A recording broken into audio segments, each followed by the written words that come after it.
Baik, layar saya sudah muncul. Layar Sudah, saya Pak. sudah ya. Baik. Kita mulai. Bismillahirrahmanirrahim. Assalamualaikum warahmatullahi wabarakatuh. Waalaikumsalam. Waalaikumsalam warahmatullahi wabarakatuh. Oke. Eh, Selamat bertemu kembali di kelas di Merger and Acquisition, dan pada malam ini kita masuk ke topik yaitu joint ventures, partnership, strategic alliance, and licensing. Oke, so topik kita pada malam hari ini yaitu di part kelima, ya, yaitu alternative business and restructuring strategies, di mana topiknya ada business alliance, kemudian diverse teachers, kemudian bankruptcy, dan cross border transaction. Jadi kita akan cover keempat chapter ini for you to have a bigger perspective dari merger dan acquisition ini. Oke. Right. So, jadi di dalam kegiatan merger dan acquisition ada yang disebut dengan business alliance, yang mana business alliance ini merupakan salah satu bentuk alternatif dari kegiatan corporate action merger dan acquisition. Beberapa business alliance yang pernah saya ikuti atau saya kerjakan adalah misalkan ketika saya bekerja di Indopora Soletan Baci Joint Venture Company, ya, joint venture company Indopora dan Soletan Baci, di mana Indopora adalah perusahaan konstruksi yang dimiliki oleh Indonesia, dan Soletan Baci adalah perusahaan konstruksi yang dimiliki oleh Prancis, ya. Di dalam kegiatan joint venture itu ada transfer of technology yang dilakukan oleh Soletan Baci kepada Indopora, di mana mereka memperkenalkan kepada kita yaitu yang disebut dengan bentonite system, yaitu dilapisi cairan di dalam pondasi, dilapisi dengan cairan bentonit agar dinding dari pondasi lebih kuat, ya. Jadi dia lebih kuat untuk menahan beban struktur. Waktu itu proyeknya saya handle di Plaza Indonesia. Oke, jadi gedung Plaza Indonesia itu saya yang bangun. Plaza Indonesia itu dengan proyek tersebut. Dan kemudian saya berkantor di sana di tahun 2017 sampai 2019. Saya berkantor di gedung itu. Saya berkantor di gedung yang saya bangun, yang mana perusahaannya adalah perusahaan joint venture antara Indopora dan Soletan Baci, dan diberi nama Indopora Soletan Baci Company, JV, joint venture. Kemudian ada juga strategic alliance antara Toyota dan Daihatsu, di mana kita melakukan non equity strategic alliance, yang mana semua kegiatannya itu hanya based on kontrak, ya, atau yang disebut dengan exclusive agreement, ya. Disebut dengan exclusive agreement antara Toyota dan Daihatsu, di mana kita membuat dice, masing-masing dice, kemudian jadi kita bagi dua untuk membangun Toyota Avanza dan Daihatsu Xenia itu, kita perlu assembly terhadap produk-produk yang kita buat. Jadi di Daihatsu mereka mengassembly kombinasi spare parts, stamping parts dari Daihatsu dan Toyota, dibikinlah Xenia. Dan di Toyota kita mengambil barang dari Daihatsu dan barang dari Toyota yang kita assembly. Dan masing-masing Toyota dan Daihatsu melakukan investasi untuk membuat dice-nya. Jadi kita melakukan strategic alliance, tetapi non equity. Kita nggak beli saham Toyota, Daihatsu nggak beli saham Toyota, Toyota nggak beli saham Daihatsu. Cuma based on exclusive agreement antara Daihatsu dan Toyota. Itu strategic alliance. Kemudian merger, ketika terbentuknya Bank Mandiri, 4 bank, Bapindo, BDN, Bank Bumidaya, dan Bank Exim, di mana kita membangun satu entitas sendiri, merger menjadi Bank Mandiri. Kemudian ya, jadi Business Alliance merupakan suatu bentuk alternatif dari M&A, ya, di mana Business Alliance may be informal agreement or highly complex legal structures. Dia bisa ada agreement yang informal ataupun agreement tetapi kompleks terhadap legal structure-nya. Sebagaimana Toyota dan Daihatsu kita melakukan business alliance, non equity, hanya based on agreement yang mana itu memiliki kompleks legal structures. Karena akan ada komitmen antara teknologi yang dimiliki oleh Daihatsu dan teknologi yang dimiliki oleh Toyota, yang kemudian kita ada exclusive agreement di mana raw material itu hanya boleh dijual ke Daihatsu dan sebaliknya untuk membuat Toyota Avanza dan Daihatsu Xenia. Ya. Jadi ada banyak alternatif forms dari Business Alliance, including joint ventures, strategic alliance, equity partnership. Nah, kalau equity partnership ini kita saling beli.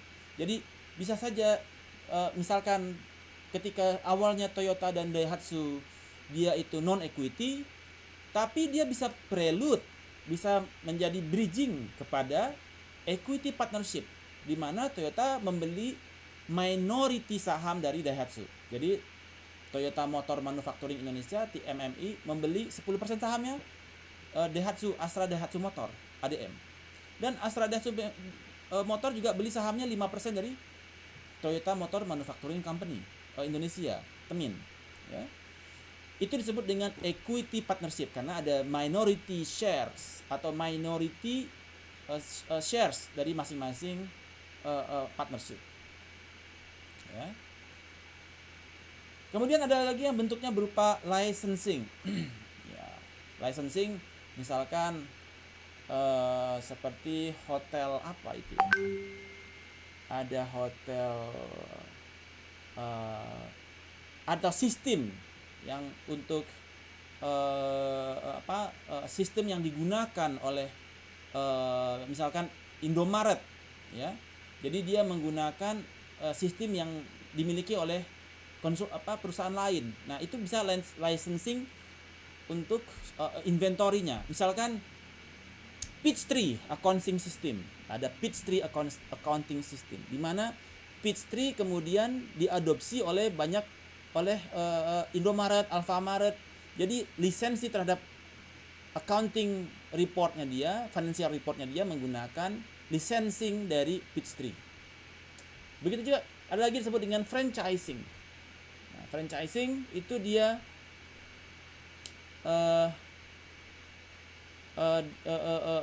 terhadap suatu entitas kita, suatu bisnis kita yang bisa berdiri sendiri di tempat lain, tapi menggunakan nama kita, di mana metodologi proses semua sudah ditetapkan oleh head office, ya. Dan network alliance. Nanti kita akan bahas. So di dalam ada beberapa key karakteristik yang menjelaskan kepada masing-masing business alliance ini. joint ventures, ya, di mana joint ventures itu adalah terdapat independent legal entity yang involving two or more parties. Ya. Jadi ada suatu legal entity yang terdiri dari beberapa parties yang membentuk satu legal entity, bisa satu atau lebih, dua atau lebih. Ya, kemudian each party contributing asetnya kepada specific purpose dan for a limited duration. Jadi misalkan Indopora Sultan Baci, berapa lama nih kita mau joint venture? Sampai bangunannya jadi. Mereka joint venture. Toyota dan Daihatsu, sampai berapa ini durasinya? Sampai project Toyota Avanza selesai. Sampai dengan project Avanza Xenia selesai. Bisa saja dia berakhir kan? Tiba-tiba kayak Soluna habis produksinya, udah gak diproduksi lagi. Avanza dan Xenia sampai nggak diproduksi lagi. Tahun 2002 itu dulu saya buat prototipe Avanza dan Xenia. Ya. Saya mulai buka komunikasi dengan Krakatau Steel supaya kita nggak lagi import. Sekarang udah 2021, udah hampir 20 tahun itu project Avanza Xenia. Jadi durasinya itu juga tertentu ya, dan dia bisa diadendum. Oke, kita mau 10 tahun, ternyata masih diminati, saya 10 tahun lagi gitu ya. Kemudian di dalam strategic alliance ya, ada business alliance berupa strategic alliance di mana di dalamnya ada technology transfer, R&D sharing, cross marketing sharing ya, cross marketing. Jadi ada juga disebut dengan strategic alliance yang mana ada teknologi transfer ya, seperti Toyota dan Daihatsu ada teknologi transfer, ada R&D sharing. Jadi lampunya Avanza Xenia itu yang bikin Daihatsu, jadi ada R&D sharing terhadap hasil R&D-nya Daihatsu diadopsi oleh Toyota. Desain dice yang dibikin Toyota diproduksi oleh Daihatsu dice-nya. Dan ada cross marketing. Jadi marketnya Toyota, marketnya si Astra, marketnya Toyota dan Daihatsu ini sama-sama dijualkan oleh di luar lagi ya, oleh Astra Internasional ya, oleh Auto 2000. So ada strategic alliance di situ. Kemudian equity partnership di mana masing-masing memiliki share, minority share 5% sampai dengan 10%. Saya nggak tahu apakah Toyota sudah equity partnership. Dulu di awal-awal kita cuma exclusive agreement. Seharusnya sih sudah, dan tapi itu kita waktu itu desain prelude bridging kepada equity partnership, di mana Toyota beli saham asal Daihatsu 5%, asal Daihatsu beli saham Toyota 5%, supaya kita ada equity partnership. Prosesnya saya tinggalin di tahun 2002, kita baru awal ya. Jadi rasa-rasanya sih mesti sudah sampai ke equity partnership. Licensing ya, bagaimana kita kita punya sistem diadopsi oleh banyak company. Ada pertanyaan? Suaranya ada yang bocor tuh. Pak Budiman, suaranya bocor. Atau ada yang mau ditanyakan Pak Budiman? Oke. Pak. Alright, tolong mute. Oke. Kemudian franchising alliance, ya, itu di mana kita untuk fast food chains, ya, yang license-nya itu bisa di grant untuk kita punya jadi kita bisa kasih grant untuk selling atau distributing kita punya produk atau services di suatu wilayah tertentu. Jadi kita grant ke mereka. Seperti Aderai. Aderai itu yang punya Aderai kan, tapi Aderai banyak tuh. Jadi company-company itu dia membeli license Aderai untuk membuat tempat fitnessnya mereka masing-masing. Ya. Network Alliance sebagai alternatif. ya, di mana terjadi kolaborasi antara industri yang berbeda.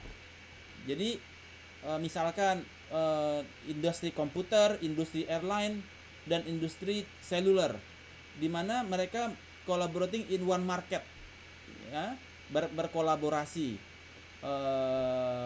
in one market while competing in others. Jadi di satu tempat mereka berkolaborasi antara airlines, terus computers dan seluler, di mana mereka membuat aplikasi misalkan Traveloka, ya, ada bisa airlines di sana, kemudian ada handphone sebagai device, kemudian ada IT teknologi, digital technology, computers, yang mana kemudian mereka berkolaborasi, ya, di dalam network alliance tersebut.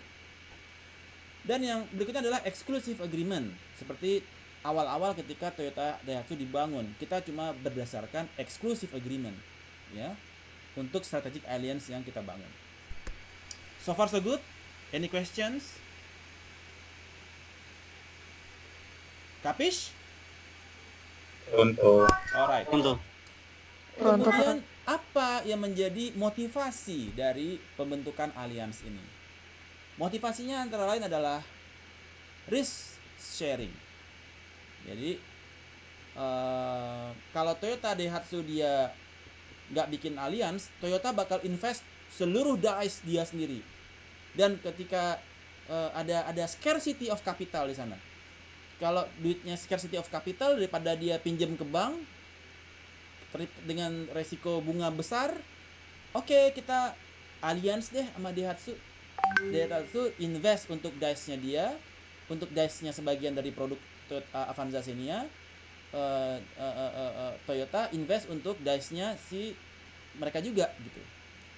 Nah, ini sebetulnya teknik ini diadopsi juga oleh Nissan dan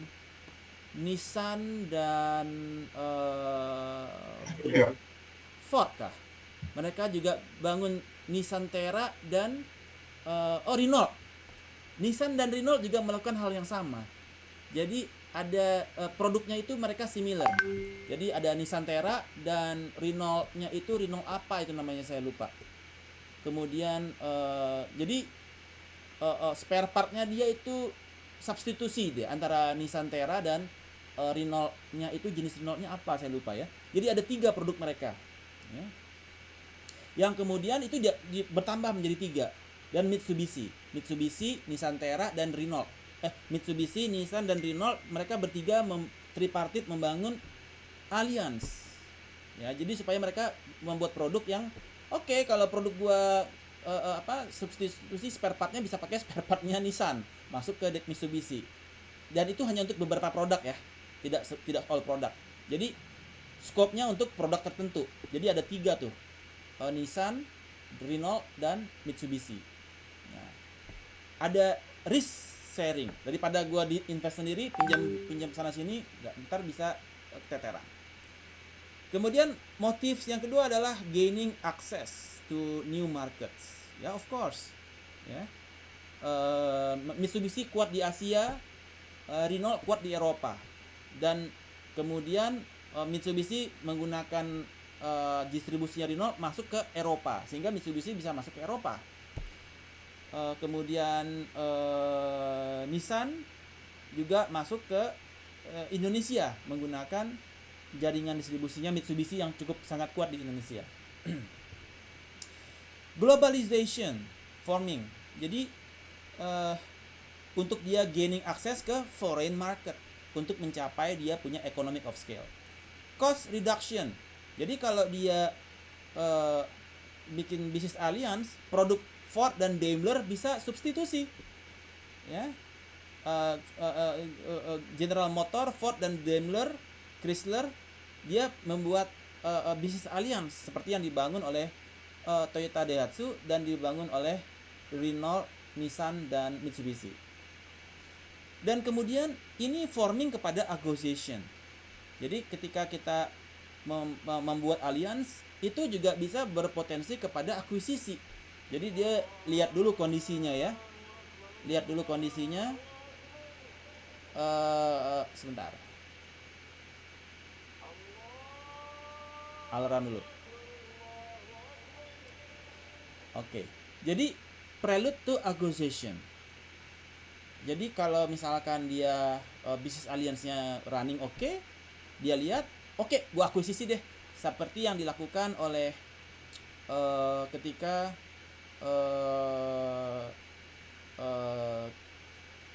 Krakatau joint venture dengan POSCO, ya, itu bisa prelude ke acquisition. Bagaimana? Ya udah, kita joint venture aja dulu, bikin Krakatau POSCO. Nanti kalau misalkan cocok, gua akuisisi nih Krakatau, kata POSCO. Ya. Jadi 100% Krakatau dimiliki oleh POSCO. Dan motif yang berikutnya adalah regulatory treatment. Jadi regulatorinya di Jepang udah kurang oke nih regulatorinya. Misalkan pajaknya tinggi, segala macam tinggi. Ya udah, untuk jadi kalau regulatorinya impor dutinya besar, ya udah kita bikin pabrik aja deh di Indonesia dengan dengan Krakatau Steel. Nah, itu juga regulatory untuk kita forming alliance. Oh, ya, Toyota dan Daihatsu salah satu motifnya adalah regulatory. Karena waktu itu saya sempat sampaikan di conference, kita nggak mungkin impor terus dari Jepang dan China Steel dan POSCO dan Nippon Steel. Karena impor dutinya 5%, 10%, 15%. Hot roll 5%, cold roll 10%, galvanis 15%. Saya waktu itu rekomendasikan di Steel Conference Toyota, kita pakai Krakatau aja 0%, harga mobil bisa turun 20%. Dari 100 juta menjadi 80 juta. Bisa hemat impor duty 5% atau 10%. Secara rata-rata 5, 10, 15, 10%. Harga mobil bisa turun 10% dengan lokal content. Dan kemudian usulan itu berujung kita melakukan joint venture, melakukan business alliance dengan Daihatsu dengan konsep exclusive agreement. Ya. Nah, itu juga karena favorable regulatory treatment dengan kondisi 0% import duty-nya. Any questions? Alright. Kemudian apa yang menjadi critical critical success factor? Yang pertama adalah sinergi. Bagaimana kita melakukan business alliance itu menghasilkan economic of scale dan economic of scope. Kemudian resiko bisa turun. Ya, investasi kita bisa lebih sedikit kan? Resiko kita lebih rendah.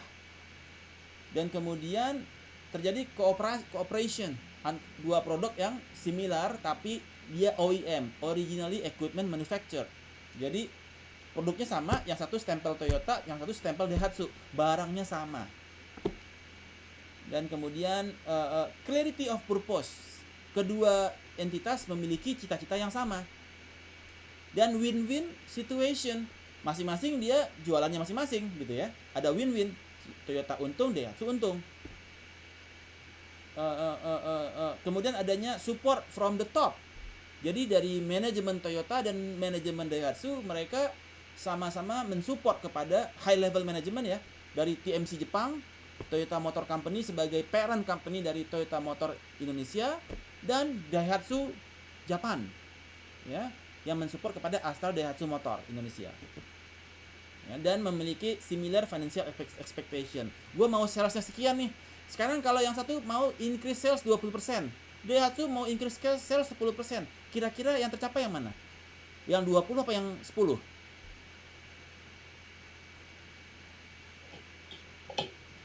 Yang mana kira-kira? Kebayang nggak pertanyaan saya? Kalau Toyota financial expectation-nya increase sales 20%, Daihatsu increase sales 10%. Kira-kira yang tercapai yang mana? Daihatsu, Pak. Yang 10. Karena mereka bakal produksi untuk yang 10% kan?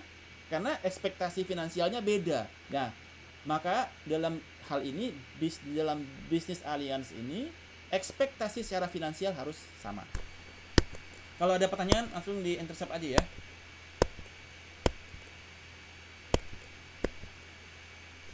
Right. Kemudian di dalam business alliance ini ada kaitannya kaitan kepada legal form, ya. Apa yang menjadi if management determines a business alliance adalah best way to implement strategy, an appropriate legal form must be selected. Legalnya apa aja terkait dengan tax, limitation, control, duration, ease of transferring ownerships, dan ease of raising capital. Jadi di dalam bentuk legal forms kepada business alliance adalah misalkan di dalam corporate structure ada dua ya, ada corporate structure dan partnership structures. Kalau corporate structures contohnya seperti joint venture, itu corporate structures. Kemudian kalau karena terbentuk satu entitas ya, ada corporation di sana. Kemudian kalau yang partnership ada general partnership, ada franchise, ada equity partnership, ada written contract. Ada pertanyaan? Oke. Kemudian apa yang dimaksud dengan corporate structures, ya? Legal form di dalam corporate structures. Jadi ketika kita membentuk joint venture company, maka di dalam joint venture company itu ada ownership yang harus dijaga secara legal, ya. Kemudian ada tax, bagaimana secara legal dia bisa avoid taxation. Jadi activity legal itu sangat kritikal di dalam corporate structure alliance, ya, business alliance untuk yang membangun suatu corporate sendiri seperti joint ventures company, ya. Kemudian di dalam partnership, jadi kalau partnership kita nggak bikin corporate ya, tidak membangun entitas baru seperti joint venture. Di dalam partnership, legal juga memiliki peran penting. Misalkan di dalam franchise alliance, legal dia terkait dengan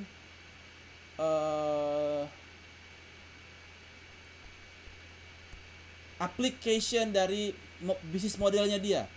Jadi dia kalau udah standar, dia punya produk standar, dia punya jasa, itu harus dijaga secara legal. Jadi legal yang jagain. Kalau ada terus terkait dengan royalty, ya, royalty payments, ya, legalnya harus jagain. Jadi ada legal form terhadap franchise alliance. Kemudian secara equity partnership, jadi kalau dia saling beli minor shares, jadi harus dijaga secara legal, di mana dia, karena itu bisa potential prelude to merger, ya, ada potential prelude to merger. Jadi secara legal dia harus jagain, ya. Kemudian secara exclusive agreement, written contract, ini kalau Toyota dan Daihatsu dia nggak dijagain secara legal, bisa aja ntar Daihatsu, udahlah gue sendiri aja, lu sendiri deh, kita sendiri-sendiri, ntar gue ambil lagi, gue beli lagi das baru, gue bikin sendiri. Dia bisa begitu kan? Atau Toyota, udahlah kita putus hubungan sama Daihatsu, kita beli das sendiri, ya kan, duit kita udah banyak dari keuntungan, jadi kita beli das sendiri aja, Daihatsu kita putusin, jadi keuntungannya full buat kita. Itu bisa terjadi.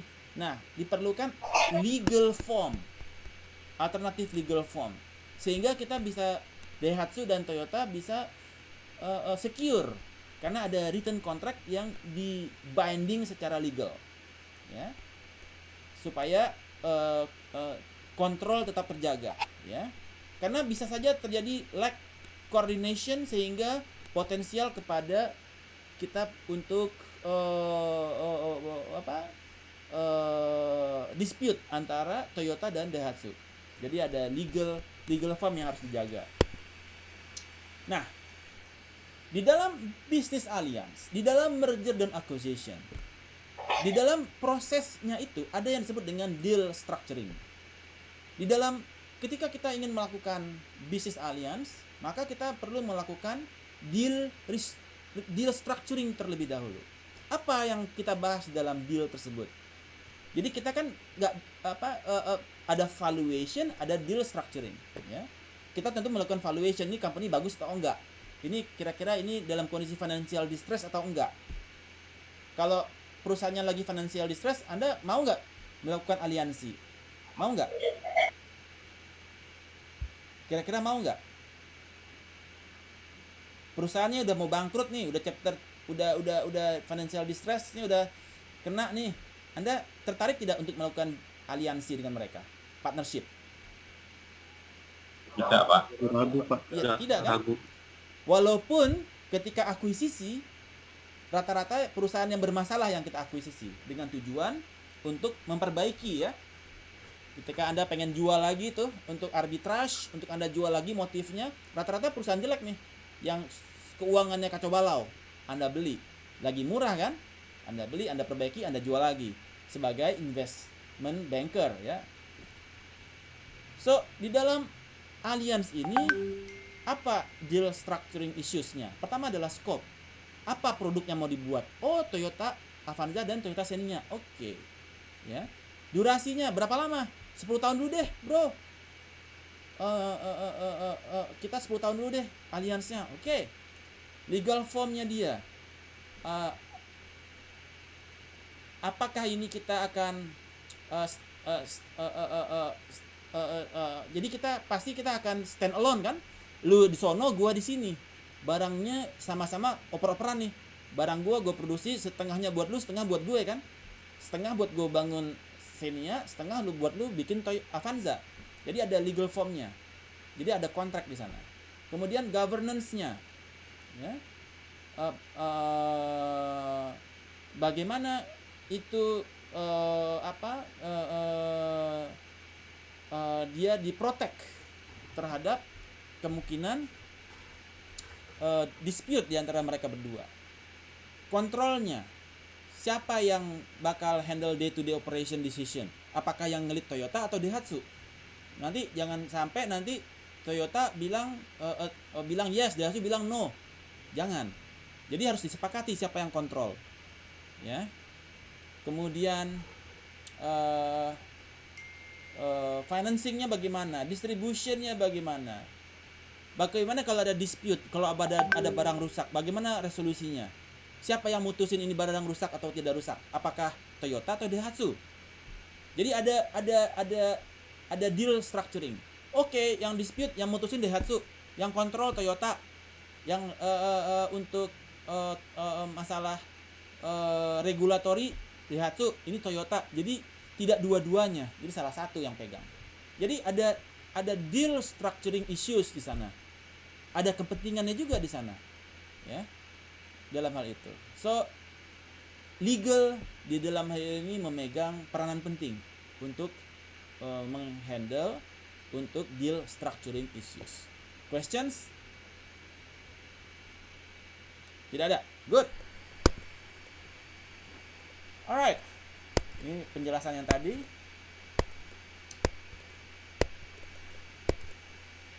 Alright, itu di topik kita di chapter 15 terkait dengan business alliance. So far so good. Any questions? Sebelum kita sebelum kita prelude ke chapter 16. Pak Geri, Yes, Mei.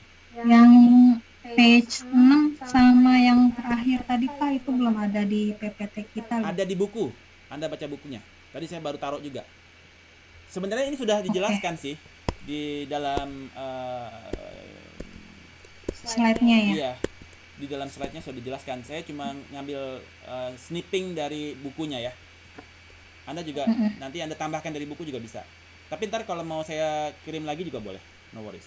Terus yang mana lagi, Mei?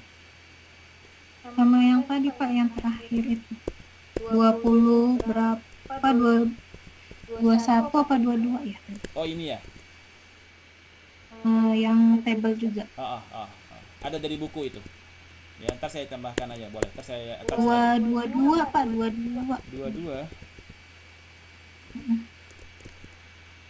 Nah itu Pak tadi. Oh ini, ya. 21. Ini sebenarnya sudah dijelaskan di sini. Saya cuma ngambil summary yang di depan aja. Di sini kan dijelaskan lagi nih. Di bukunya saya ngambil dari bukunya aja tadi. Oke? Oke, Right. oke Pak. Any other questions? So far so good? Kapish? Oke, baik. Kita prelude ke chapter Pak Jerry, Yes. mau nanya Pak Jerry. Oke, monggo Fernando. Kalau yang waktu itu kasusnya Honda sama Yamaha itu termasuk apa ya Pak? Kan pernah kena punishment tuh dia. Honda dan Yamaha kasus apa ya? Keluarin ya. Saya nggak pengamat motor sih, saya pengamat otomotif mobil. Kalau nggak salah sih pengaturan harga ya Pak. Deal apa namanya? Untuk harga jual mereka gitu Pak. Harga jualnya kenapa?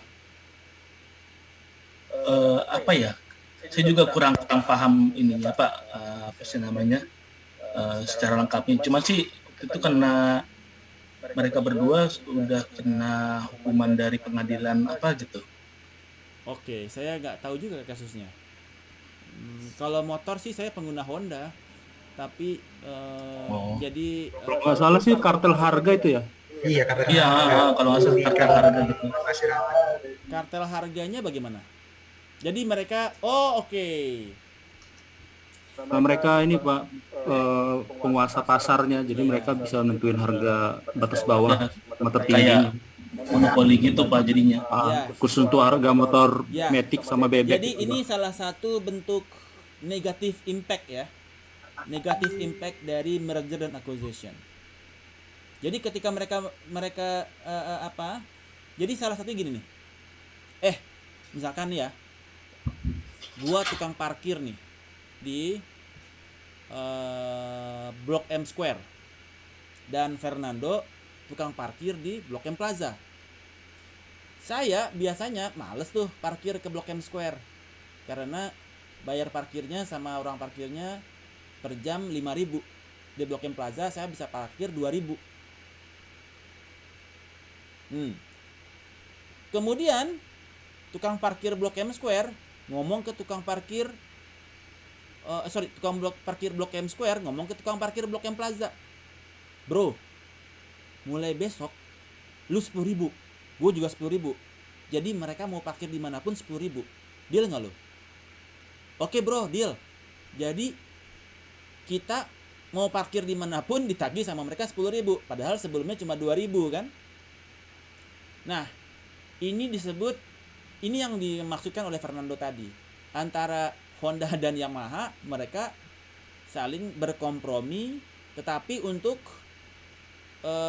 keuntungan mereka gitu, sehingga pasar jadinya nggak bisa lari kemana-mana gitu, ke Toyota mahal, ke Honda mahal. Jadi mau nggak mau ya udah mereka tidak bersaing di harga, tetapi jadi mereka tujuannya kita nggak mau nih bersaing di harga.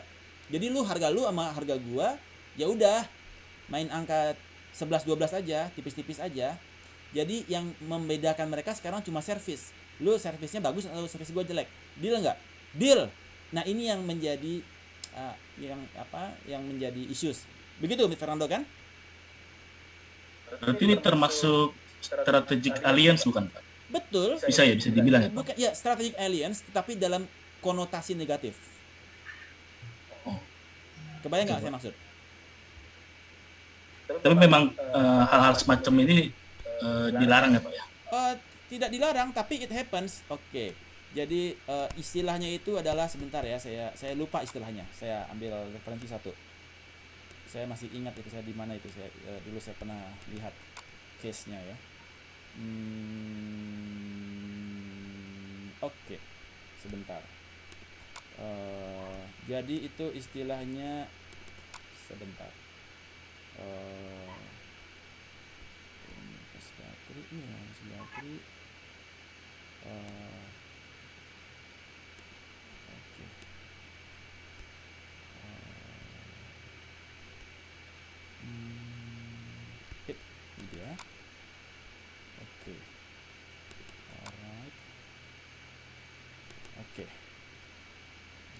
Saya ambil buku yang lain. Itu dia di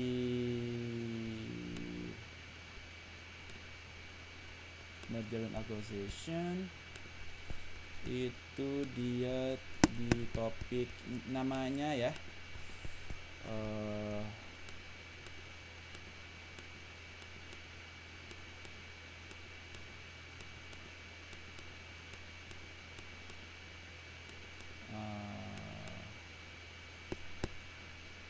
Okay. Alright. No.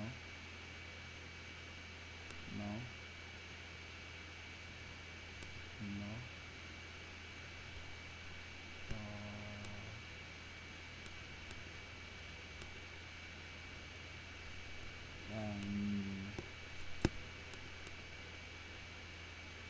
Oke, saya kayaknya harus cari tempat lain referensinya. But that is the case ya. Menjawab Fernando? Oke, Pak. Oke, ada pertanyaan lagi yang lain? Chapter 15. Alright, cool.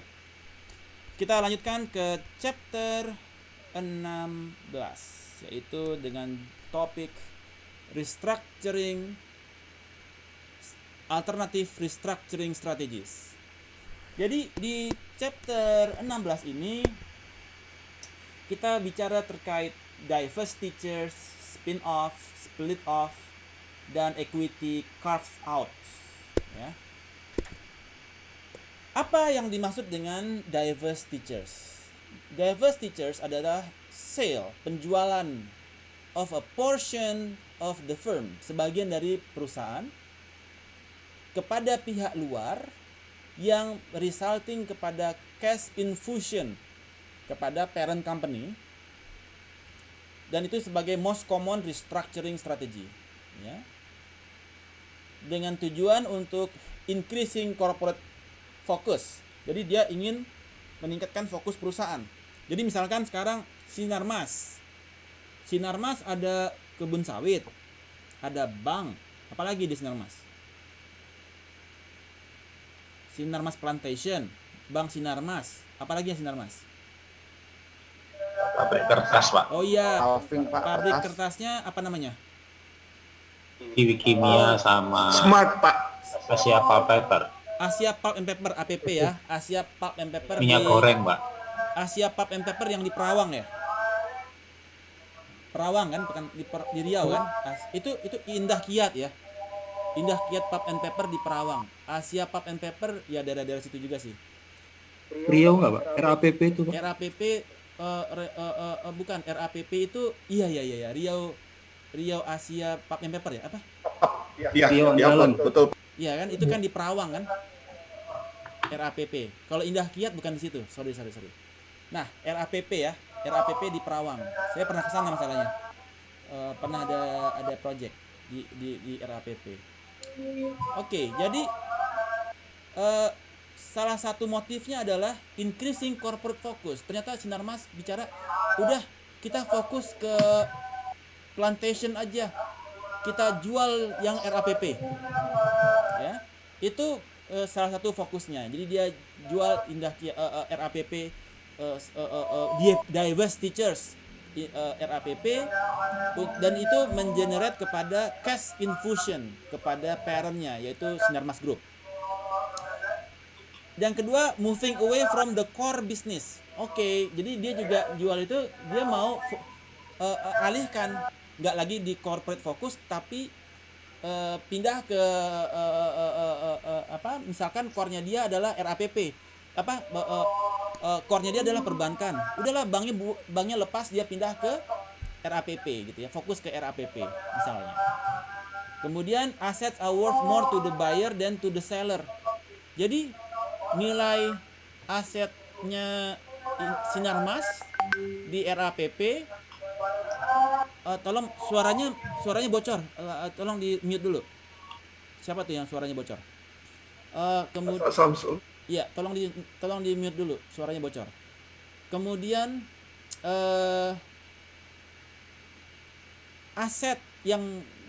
aset dari RAPP itu lebih ditawar oleh Indah Kiat Indah Kiat INKP Indah Kiat Pulp and Paper. Indah Kiat juga Pulp and Paper kan? Indah Kiat Chemical ya? Pulp and Paper, Pak. Iya, Pulp and Paper. Ditawar oleh Indah Kiat dengan harga 100. Padahal nilai asetnya dia di RAPP cuma 50. Jadi oke, jual mahal gitu kan. Dan kemudian satisfying government requirement. Jadi misalkan konglomerat itu maksimum 5 industri misalkan. Jadi dia harus lepasin 1 misalkan. Atau kayak misalkan istri maksimal 4. Kalau istrinya 5, yang 1 diceraiin gitu kan. Karena ada peraturan istri 4. Sekarang istrinya 5, 1 terpaksa diceraiin supaya tetap 4 gitu ya. Jadi ada yang mensatisfy kepada government requirement. Correcting past mistakes. Asset exhibit interfering with the profitable operation on other business, ya. Jadi dia mengganggu kepada bisnis yang lain. Jadi daripada mereka bersaing dua-duanya, ya udah 1 dilepas. So diverse teachers konsepnya seperti itu.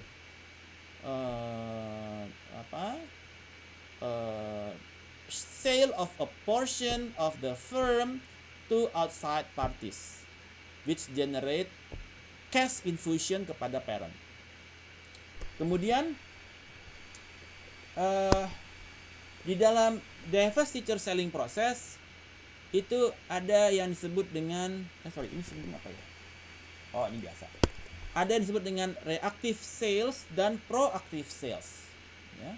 Reactive sales itu sifatnya reaktif. Tiba-tiba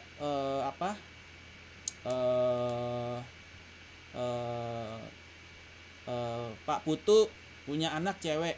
Tiba-tiba temannya Pak Putu nawarin, lu mau nggak dijodohin anak lu sama anak gue? Wah, serius lu bro? Serius gue? Bye gitu ya kan? Oke. Jadi ada reactive sales di sana, ya. Kalau yang proaktif sales, Pak Putu bikin sayembara. Siapa? Jadi dia melihat, anak gue ada yang mau nggak nih? Ada 5 orang mendaftar dari teman-temannya Pak Putu. Anaknya 5 orang ditawarin. Oke, ya, anak lu kayak gimana profilnya? Lu kayak gimana profilnya? Nah, itu disebut dengan proactive sales. Jadi Pak Putu dia selektif gitu ya. Dia kemudian ada auction di situ. Ada siapa yang penawaran tertinggi, ya. Siapa yang dia offer tertinggi? Oke, gue kasih mas kawinnya rumah. Yang satu mas kawinnya mobil Pajero Sport terbaru Dakar. Atau lagi mas kawinnya maunya Pak Putu apa ya? Nah, kayak gitu ya. Jadi ada auction di sana, ada public sales, ada proaktif di situ. Jadi ada ada 2 potensial selling process di dalam diverse teachers ini. Kemudian di dalam auctions ketika kita ngebid jadi dari investment banker, oke, kita auction, kita mulai. Siapa yang siapa pembeli yang paling seksi harganya, ya. Jadi Pak Putu punya anak cewek kan, ada 5 pemuda yang ngebid auction, ya. Kemudian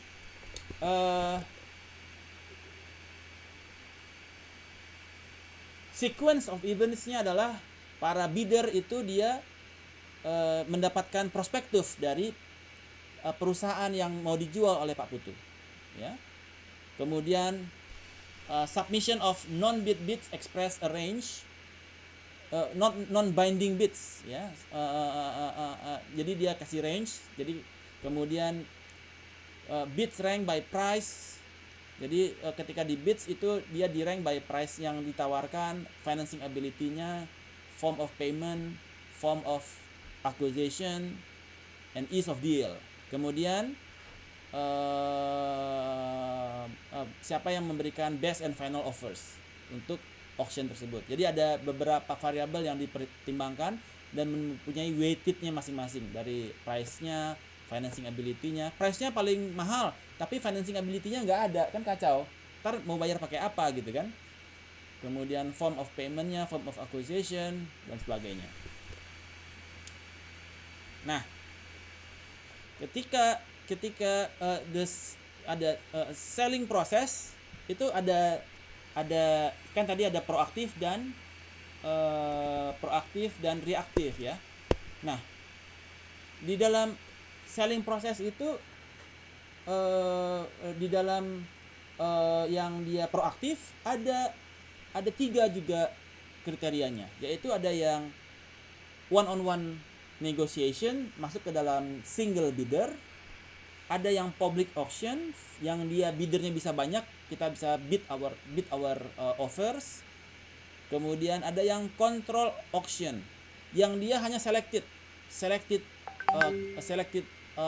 buyer yang boleh ngebid kepada kita punya auction.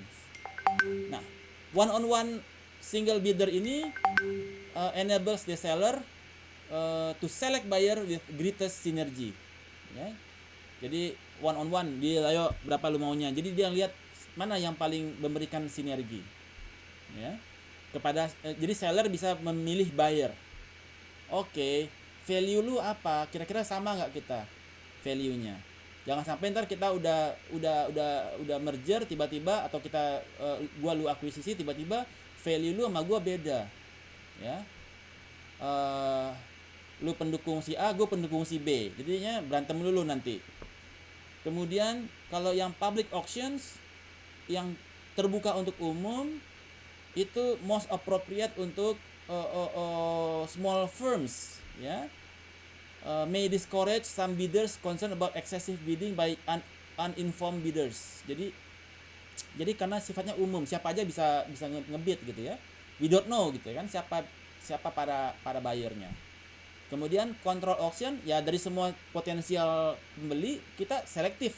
Gue nggak mau yang ini, nggak mau yang ini, gue mau yang 3 ini doang yang boleh ngebid gue. Nah, itu may exclude potential attractive bidder, karena kita nggak tahu sebetulnya yang lain bagus atau enggak gitu kan, belum tentu jelek juga gitu. So ada 3 alternatif di dalam choosing the right selling process ketika kita melakukan dalam menjual kita punya companies. So far so good. Any questions? Kapish? Oke. Kemudian tadi divestitures. Jadi ada 3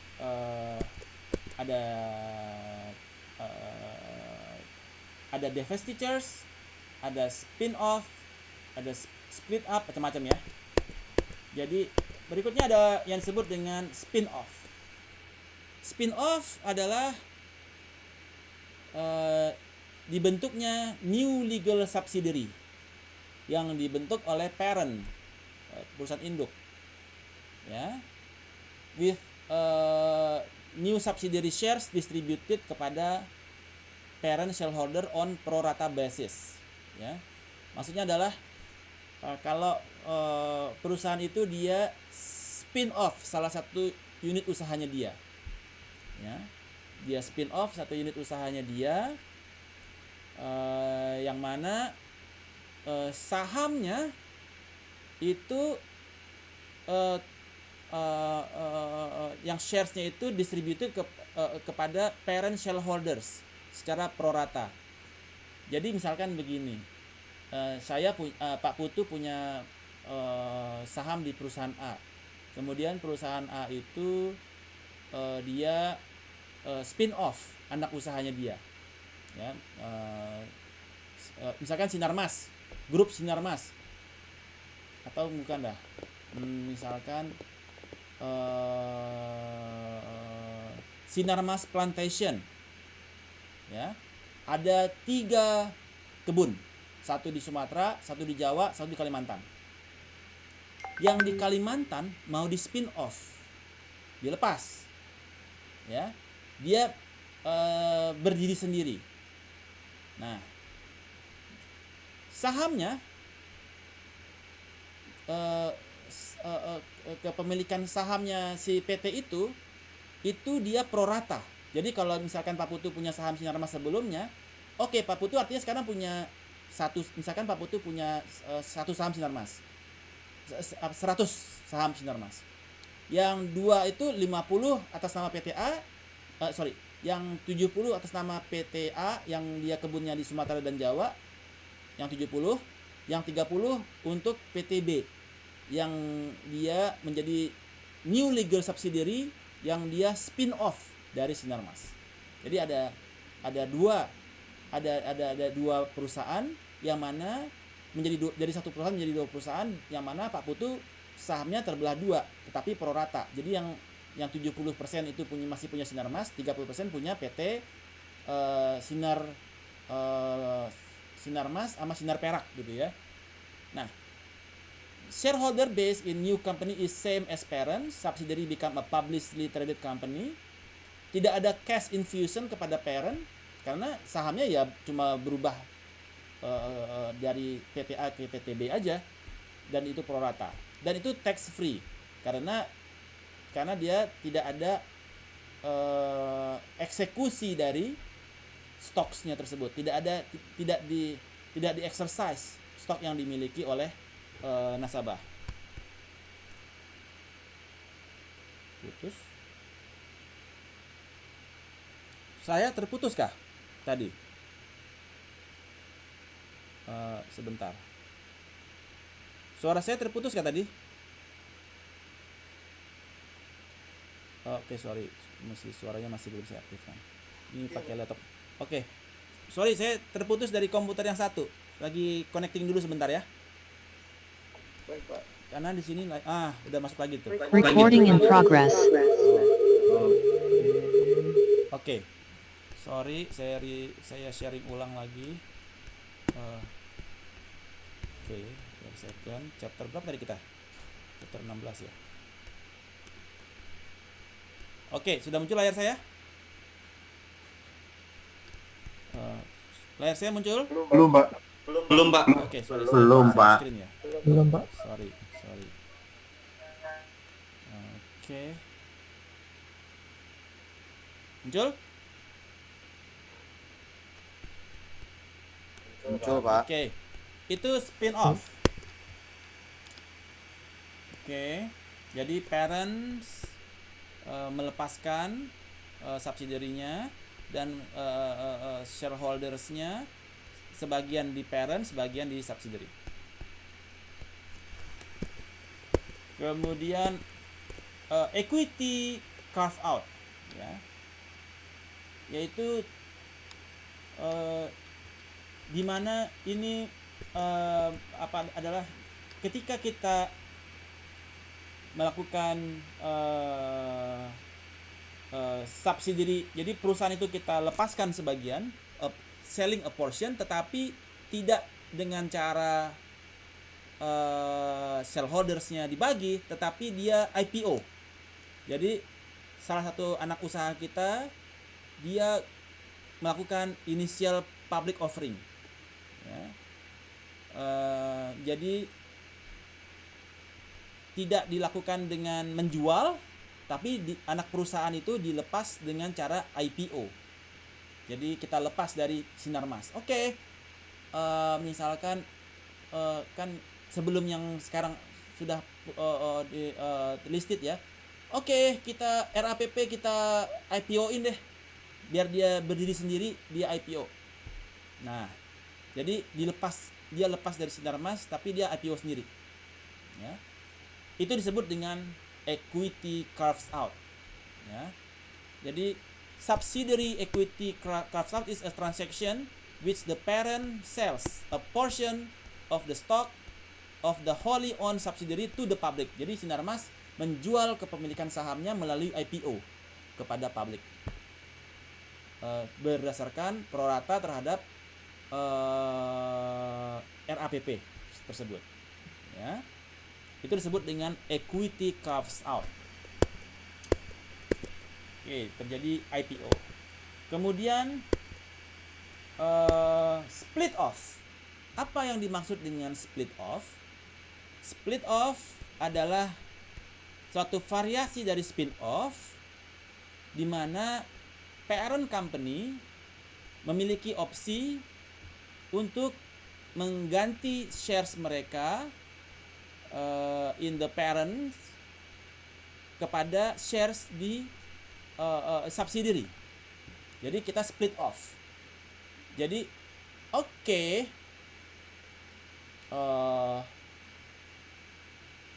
kita ada subsidiary baru nih Pak Putu.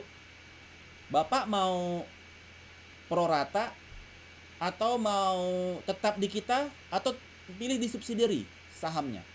So, jadi memberikan opsi kepada pemegang saham apakah dia mau di perusahaan parent ataukah dia mau di perusahaan subsidiary atau dia mau pro rata di parentnya 70%, di subsidiary 30% kepemilikan sahamnya. Ini disebut dengan split off. Ya. Split off.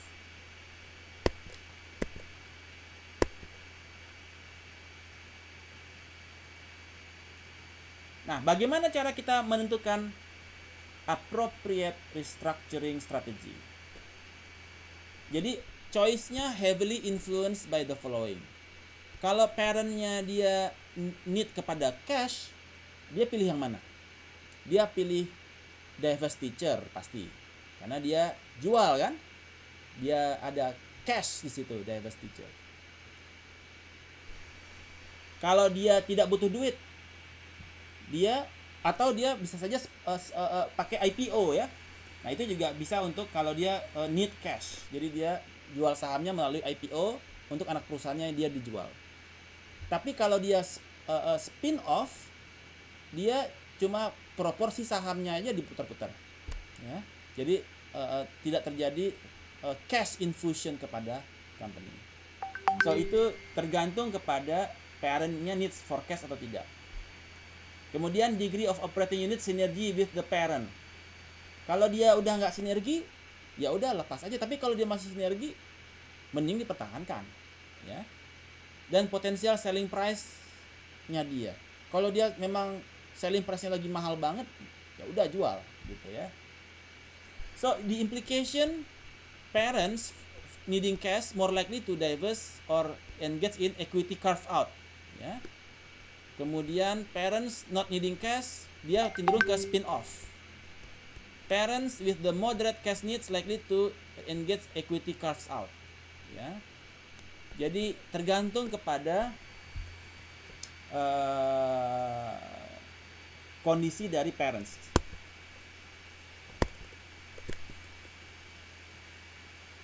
Oke.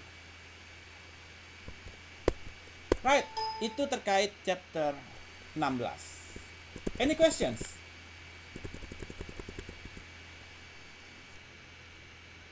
So far so good? Kapish?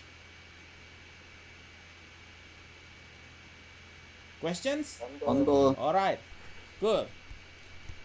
Next, kita lanjutkan ke chapter 17, yaitu terkait dengan bankruptcy. Wah, judulnya aja udah bankruptcy ya. Alternative exit and restructuring strategies.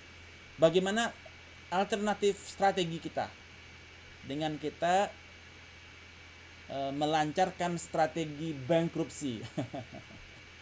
Jadi ketika jadi di dalam chapter ini kita akan membahas mengenai bankruptcy and liquidation ya.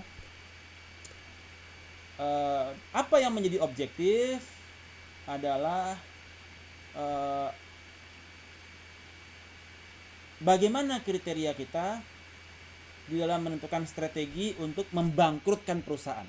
Kapan kita perlu membangkrutkan perusahaan? Kapan kita perlu menjual perusahaan? Ya. Proses used to fill the bankruptcy. Bagaimana cara kita mendapatkan chapter 11 untuk bankruptcy ini? Oke. Jadi ketika kita jadi rata-rata perusahaan yang dijual itu adalah perusahaan yang mengalami apa yang disebut dengan financial distress, yaitu ketidakmampuan untuk meet kepada financial obligations.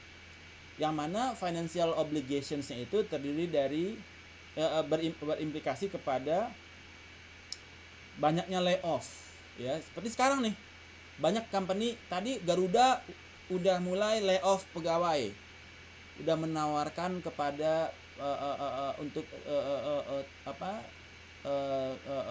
layoff kepada pegawai. Kemudian Lion Air juga. Jadi kemudian itu kemarin Giant ya kemarin udah juga layoff. Jadi itu menunjukkan company mengalami apa yang disebut dengan financial distress. Kemudian customer under investment, firmnya itu under investment, ya. Jadi tidak ada kemampuan untuk, tidak ada investasi di sana, jadi mengganggu kepada cash flow-nya. Kemudian dissatisfaction customer dissatisfied dengan declining product quality, ya. Ada delayed payment kepada supplier, ya. Jadi ada inability to meet obligations, kewajiban mereka. Jadi mereka pembayaran kepada vendor mundur, ya. Declining shareholder value. Nah, yang mana financial distress ini berimplikasi kepada bankruptcy, yang mana bankruptcy plays key role in minimizing the cost by providing a process for resolving these issues, ya, in a timely manner. Jadi kenapa kita perlu fill in bankruptcy? Karena kalau kita nggak fill in, kita biayanya kita tanggung terus, akibatnya apa? Ya kita makin hancur, makin berat gitu. Mending kita ajukan pilot, perusahaan mengajukan pilot ke pengadilan supaya kita tidak dibebani kepada bayar pesangon, ya kan? Jadi kalau kita perusahaan pilot, yang perlu dibayar apa kira-kira? Senior debt, apalagi? Preferred stock, ya, yang harus didahulukan. Jadi dan itu dilindungi oleh pengadilan. Jadi kita dengan dana yang ada kita nggak mesti bayar pesangon karena kita going chapter 11 bankruptcy, ya. Jadi kalau kita sudah dapat sertifikat kita, keputusan pengadilan kita bankruptcy, duit yang kita ada berapa sekarang? Dengan duit yang ada kita lunasi kewajiban kita kepada preferred stock, pemegang saham yang preferred, yang utama, dan senior debt. Yang lain gimana? Ya nggak wajib, karena kita bankruptcy gitu. Bisa saja pemegang stok yang common stock nggak dibayarkan sahamnya. Bisa, kalau sudah putus ingkrah dari pengadilan bahwasanya ini perusahaan pilot, ya. So bankruptcy is a firm is technically insolvent, nggak punya atau dia udah cripple, udah nggak bisa, dia unable to pay, dia punya liabilities, ya. The firm is legally insolvent. A firm is legally insolvent if the firm's liability exceeds fair value of its markets. Jadi kalau hutangnya dia itu, liability-nya dia itu melebihi dari dia punya market value dari asetnya dia, ya. Jadi dia udah insolvent, insolvabilitas. It is designed to protect perusahaan yang mengalami bankruptcy dari tuntutan dari para kreditornya, ya. Dimana kalau dia mendapatkan pilot dari pengadilan, maka dia cuma wajib bayar kepada senior debt dan preferred stock, ya. Kalau ada kelebihannya baru kepada yang lain-lain dilunasi, ya. A firm is not considered bankrupt until it or its creditors petition the Federal Bankruptcy Court. Jadi suatu perusahaan itu tidak dinyatakan bangkrut sampai diputuskan oleh pengadilan. Ya, hanya pengadilan yang berhak mengatakan dia bankrupt. Oke. Pak Jerry, Yes, mau bertanya Pak, silakan. kalau untuk dinyatakan bangkrut itu dampaknya kepada pengurus perusahaan itu seperti apa ya Pak ya? Lebih ke pemilik perusahaan atau pengurus perusahaannya yang lebih terasa gitu Pak? Jadi keputusan pilot ini itu melindungi kepada perusahaannya dari tuntutan dari para krediturnya dia, dari banknya, dari para ininya ya. Woi, gue udah kasih pinjaman loh, kredit investasi, kredit modal kerja, bla bla bla bla bla bla. Jadi dia bisa berlindung di balik ini perusahaan pilot bro, nggak bisa memenuhi semua kewajiban, ya. Jadi kita memenuhi cuma kewajiban kepada kalau dia pilot ya udah preferred stock dibayarkan, ya. Senior debt dibayarkan, didahulukan yang BRI kemarin ya, karena dia ada klausul senior debt di situ. Nah, kalau itu udah lunas, baru kepada yang common equity, ya, junior debt gitu ya. Jadi melindungi kepada the failing firms. Failing firms ini siapa? Ya perusahaan itu manajemennya dilindungi, ya, karena tidak boleh aset dari komisaris disita untuk bayar, nggak bisa Pak, ya, karena udah ingkrah keputusan pengadilan ini perusahaan pilot. Jadi aset perusahaan itu saja yang bisa digunakan untuk membayar itu, tidak bisa kepada aset kepada pemiliknya, aset kepada komisaris, aset kepada directors nggak boleh diganggu gugat, tapi aset dari perusahaannya boleh. Menjawab Pak Sula? Oke Pak, menjawab Pak. Oke. Thank you Pak. Oke, kemudian ini terkait di Amerika ya. Ada 3 bankruptcy courts di Amerika. Pertama adalah Chapter 11. Ya. Chapter 11 ini berarti dia dinyatakan bangkrut. Jadi dia disebut bangkrut apabila dia Chapter 11. Kalau Chapter 7 itu bicara mengenai likuidasi, ya, and defines priority and which creditor will be paid. Jadi Chapter 11 itu dia udah deals dengan kira-kira kita harus bayar kreditor yang mana nih. Nah, kalau Chapter 11 deals reorganization, ya, reorganisasi karena sudah ada keputusan pengadilan. Chapter 11.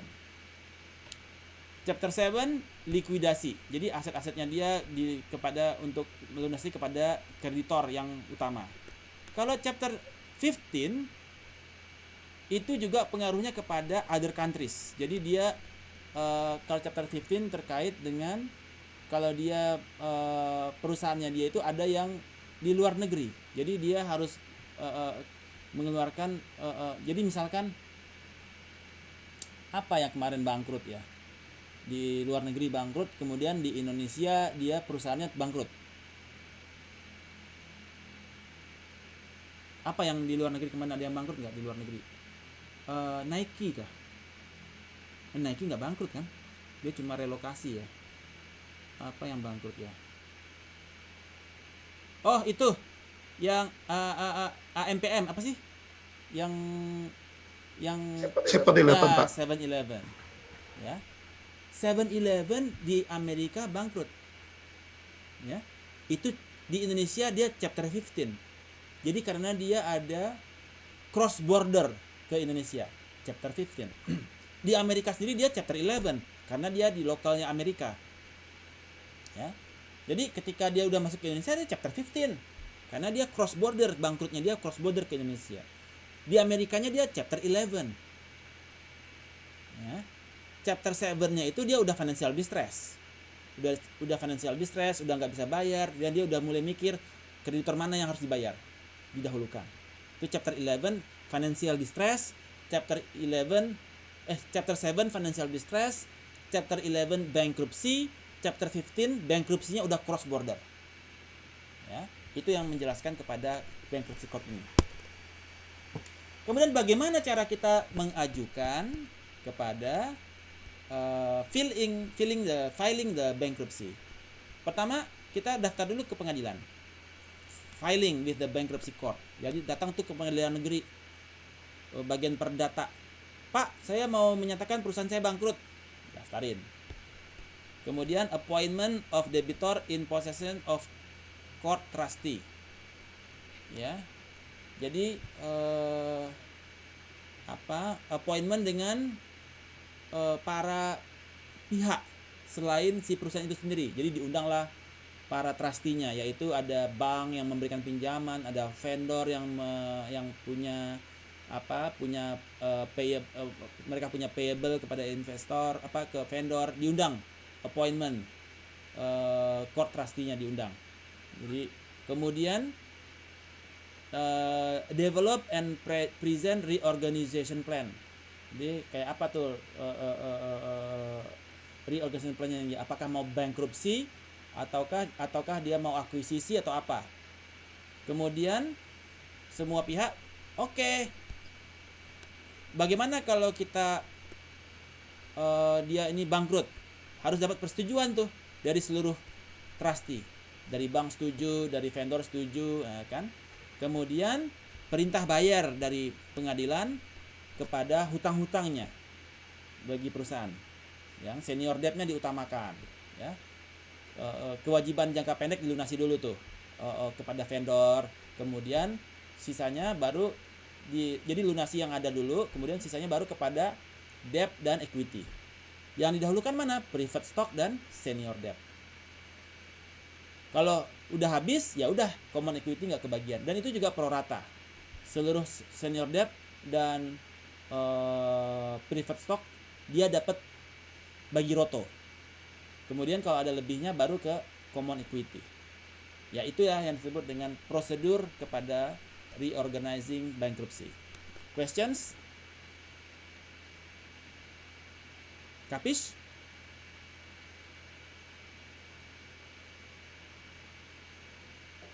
Untuk Oke. Alright.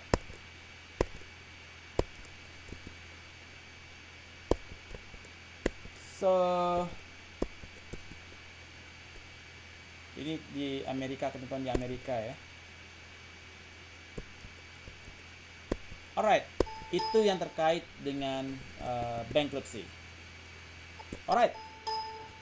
Kalau tidak pertanyaan, kita lanjutkan ke chapter 18 yang kita akan membahas mengenai cross border merger. Alright, cross border, dari namanya saja udah jelas ya, cross border. Tadi yang chapter 15 ya, yang kalau dia bankruptcy dia cross border, itu chapter 15. Jadi di dalam chapter 18 ini kita bicara mengenai cross border merger and acquisition, analysis, structuring, and valuation. Jadi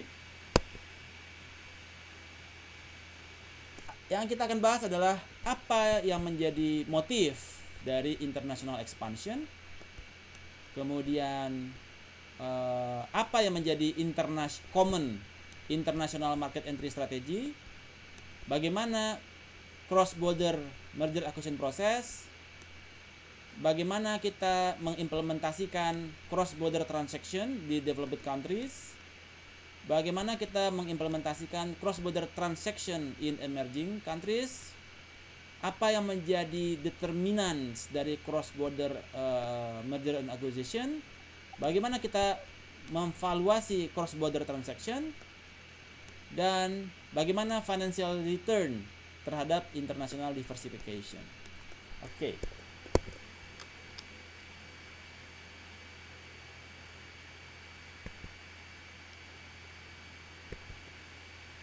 Apa yang menjadi motif kepada international expansion? Pertama adalah geographic diversification. Saya ambil contoh TMC, dia membangun Toyota di Indonesia dengan tujuan untuk geographic diversification. Kenapa? Karena pangsa pasar di Jepang udah saturated, udah jenuh. Mereka perlu cari market di luar Jepang, ya, di mana mereka memiliki resource, teknologi, kapital, sehingga mereka mencari lahan yang mana populasinya cukup dan bisa membeli produk yang mereka jual. Ada geographic diversification sebagai motif. Yang kedua adalah accelerating growth. Kalau growth kita nggak bergerak, stagnan, maka kita mulai muncul pikiran untuk ekspansi keluar negeri, ya.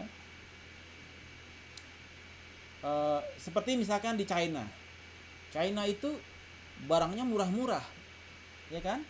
Tapi dan penduduknya banyak. Mereka untuk mengakselerasi growth-nya mereka jual produk mereka jual ke Indonesia pakai Shopee kah, ya. Jadi di mana produk-produk mereka paling murah dibandingkan lebih murah dibandingkan produk di Indonesia. Jadi mereka berusaha mengakselerate growth mereka dengan cara ekspansi ke luar negeri. Dan kemudian industry consolidation. Ya, jadi beli perusahaan di Indonesia, kemudian dia seperti Kokmin Bank mengakuisisi Bank Bukopin untuk mengejar industry consolidation karena mereka di dalam bisnis perbankan. Kemudian utilizing lower raw material dan labor cost. Ya. Jadi seperti tambang Konami apa Konawi ya? Ya nikel. Konawi ya? Konawe. Ada lower raw material, murah. Karena orang kita nggak tertarik untuk berinvestasi sendiri di Konawe untuk membuat baterai mobil listrik. Jadi diserahkanlah ke China tambang kita dengan harga murah. Jadi raw materialnya dikeruk, dikirim ke China, di China dibikin tuh baterainya. Jadi kita di sini cuma buat nambang nikelnya doang. Habis itu nikelnya dikirim ke China buat bikin baterai mobil listrik. Seperti juga di Papua, Freeport. Raw material digali ke dalam bumi, 80 kilo ke dalam bumi. Sampai bolong tuh paru-paru Papua. Kemudian tembaganya yang mengandung emas dikirim ke Amerika untuk kemudian dibersihkan prosesnya jadi emas. Jadi karena ada low raw material, selama negara kita masih jualannya raw material, ya udah jadi negara ekonomi jajahan, kita dijajah secara ekonomi oleh China dan Amerika karena kita yang kita jual raw material, bukan barang jadi, ya. Mimpi ingin menjadi negara adidaya, tetapi menjadi negara apadaya. Jadi sungguh menyedihkan. Kemudian jadi kita menjadi target international expansion, ya. Kita menjadi target karena sumber daya kita. Jadi ada curse, ada kutukan sumber daya. Yaitu kita Indonesia mendapatkan kutukan sumber daya. Jadi cuma negara yang sumber dayanya dimanfaatkan oleh negara lain. Kemudian jadi kita menunggu Pak Putu bisa menjadi Satrio Piningit untuk mengembalikan marwah negara kita. Gimana Pak Putu? Setuju Pak Putu? Kami setuju, Pak. Kita daulat Pak Putu menjadi Satrio Piningit. Pak Putu. Ya, semangat Pak Putu. Jadi kita daulat Pak Putu menjadi Satrio Piningit yang kita berdaulat di atas raw material kita sendiri. Raw material kita jadikan bahan jadi, barang jadi, baru kita ekspansi jual barang kita. Bukan raw material boksit, nikel yang diekspor ke China. Sehingga Baik Pak, kalau begitu saya 2024 maju Pak. oke, kita dukung Pak Putu. Dukung Pak Putu. Betul. Jadi Indonesia bercita-cita menjadi negara adidaya. Betul, sumber daya alam sudah memenuhi. Emas segunung, nikel segunung, tetapi menjadi negara apa daya. Kenapa? Karena kita membiarkan ekspansi ya kepada raw material kita, bukan kepada barang jadi. Sedih. Kemudian motif kepada international expansion juga minimizing tax liabilities. Ya import duty, daripada kita import duty gede-gede, ya udah deh pakai Krakatau Steel. Nah, Jepang bikin perusahaan di joint venture antara bisnis alliance antara Toyota dan Daihatsu untuk supaya mereka minimize tax liabilities daripada impor ke Jepang. Mending pakai barang Krakatau. Avoiding entry barrier, ya. Kemudian avoiding exchange rate fluctuation. Kemudian following customers. Customer ada di mana? Follow the customer. Sama kayak kita cash flow analysis, follow the money. Tapi kalau international expansion, follow the customer. Customer di mana nih? Ikannya di mana? Oh, di sono. Ya ikutin, bikin pabrik di sana gitu ya. Itu yang menjadi motif. Dan bagaimana entry strategi? Bisa melalui merger, bisa melalui akuisisi. Seperti Kokmin Bank mengakuisisi Bukopin. Diakuisisi deh, gitu ya. Merger, ya. Merger lokal sih sementara ini. Kemudian joint ventures, alliance. So ini menjadi entry strategi kepada para produser, dan juga melalui ekspor lebih cheaper, dan licensing, ya.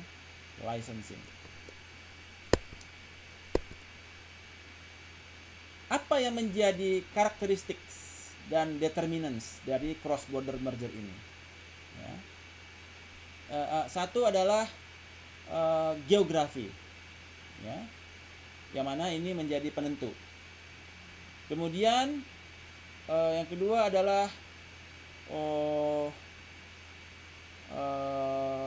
currencies. Apakah rupiah itu overvalued kepada yen, dolar, ya, atau undervalued? Kemudian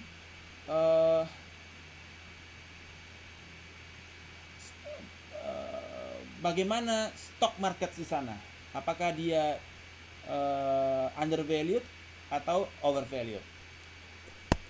So, bagaimana proses dalam proses akuisisi terhadap cross border akuisisi ini? Yang seperti ya, ini kembali kepada yang kemarin kita sudah bahas di bab 1, bab 3, bab 4 dan bab 5, yaitu bagaimana kita membangun pre-purchase decision dan post-purchase. Bagaimana kita dengan business plan, acquisition, search, screen, first contact, negotiation, valuation, kemudian deal structuring, integration, closing, dan seterusnya. Jadi di dalam cross border acquisition kita ikut proses secara yang sudah kita pelajari di bab sebelumnya juga sama.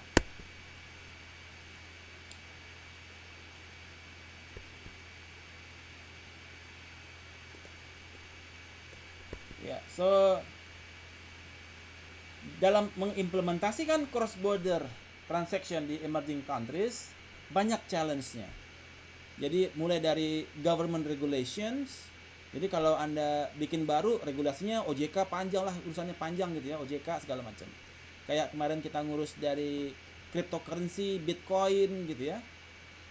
Itu regulasinya panjang. Jadi di Indonesia belum jalan-jalan. Padahal di negara lain cryptocurrency, Bitcoin udah jadi tambang emas gitu ya. Di kita belum jalan-jalan karena regulasi kita panjang. Kemudian tax policies-nya itu juga menjadi challenge di Indonesia.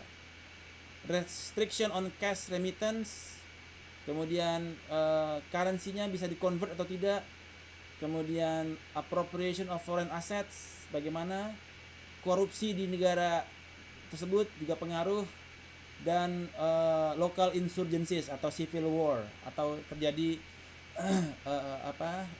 potensial keributan, ya. So ini menjadi challenge bagi para produsen untuk melakukan cross border transaction di emerging countries di Indonesia.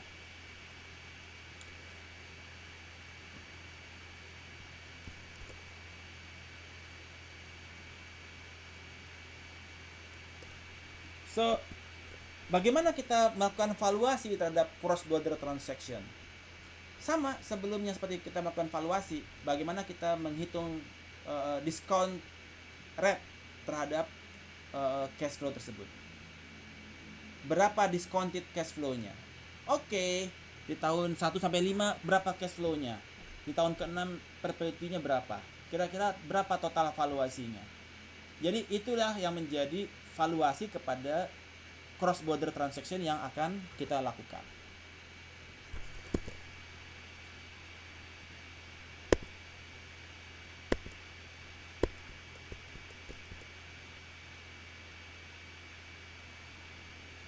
Kemudian bagaimana kita mengestimasi cost of equity? Ya, kembali lagi CAPM. Berapa expected rate of return untuk capital equity di wilayah tertentu? Di Indonesia berapa CAPM-nya? Di negara lain berapa required rate of return-nya? Jadi kalau semakin semakin rendah CAPM-nya, itu semakin menarik.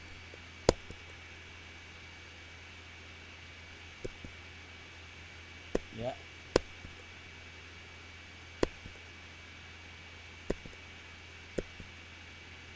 Dan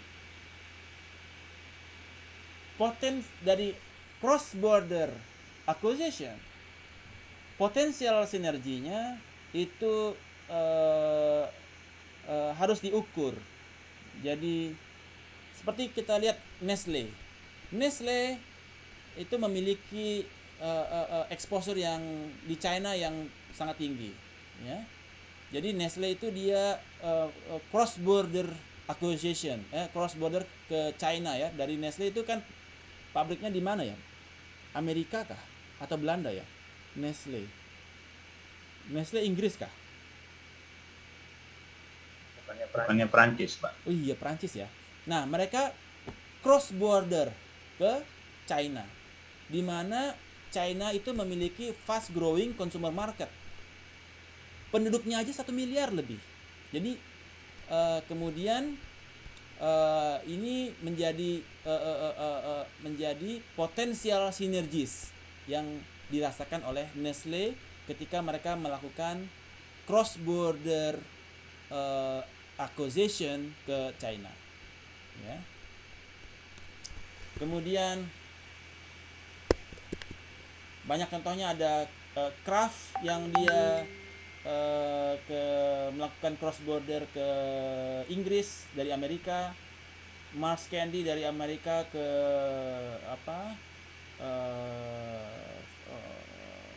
ke Belanda, ya. So that's all about the cross border mergers and acquisitions. Any questions? Tanya Pak Jerry. Sambil. Kalau di cross border acquisition itu kan faktor politik itu penting kan Pak, ya? Nah, yang jadi pertanyaan saya itu sebenarnya banyak perusahaan Amerika yang masuk ke Cina itu karena faktor politiknya atau karena faktor marketnya, ya. Karena kalau dilihat dari faktor politiknya kan mereka single party, ya, jadi partai komunis itu kan. Iya, sementara kalau di Amerika kan beda secara politik gitu kan Pak. Nah itu bagaimana pertimbangan Amerika? Apakah dia menafikan hal itu? Jadi hanya melihat pada sisi marketnya yang sedemikian besar di Cina. Oke, saya refresh pertanyaannya, ya. secara umum ya. Bagaimana pengaruh politik kepada kelangsungan usaha, begitu ya? Bisa begitu, Oke. Pak. Jadi ini kita bicara terkait oligarki ya. Ada oligarki dan kekuasaan. Jadi antara oligarchs, para pengusaha, dan kekuasaan, pemerintah. Mereka harus menjaga ini ya, karena mereka harus menjaga sustainability dari mereka punya bisnis. Ya. Amerika masuk Indonesia, mereka harus jaga sustainability bisnis mereka. Sekarang kenapa fatwa MUI rokok haram?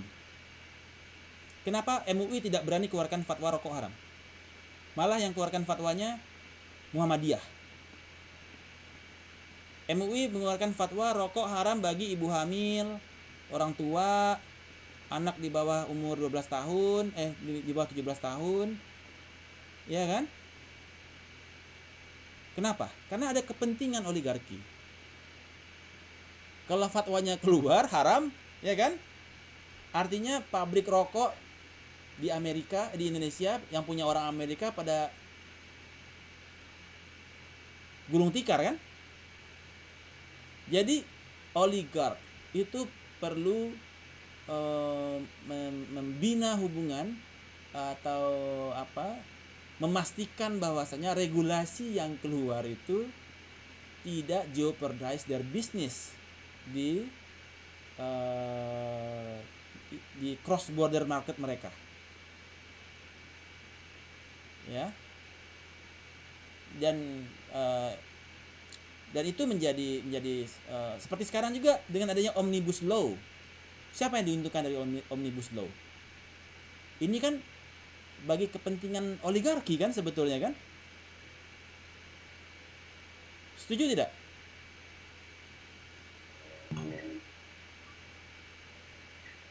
Jadi ada kepentingan di sini. Ada kepentingan dari oligarki yang dia harus memastikan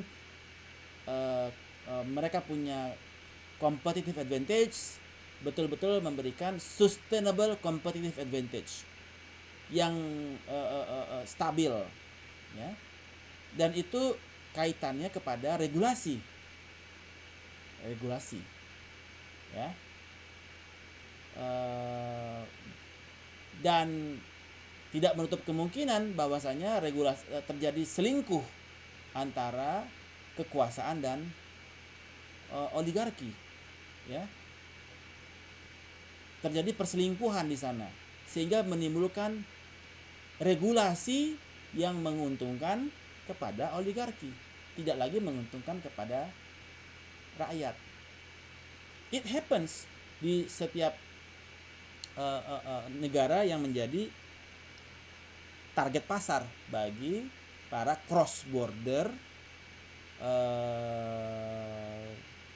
transaction ini. Menjawab Pak Samsul, saya bicara secara umum ya. Any questions? Maksud saya gini Pak, jadi ini kalau kita lihat kan sebenarnya Amerika sama Cina lagi perang dagang kan Pak. Terus? Iya, nah padahal kita tahu banyak investasi Amerika itu kan masuk juga di Cina. Ya. Artinya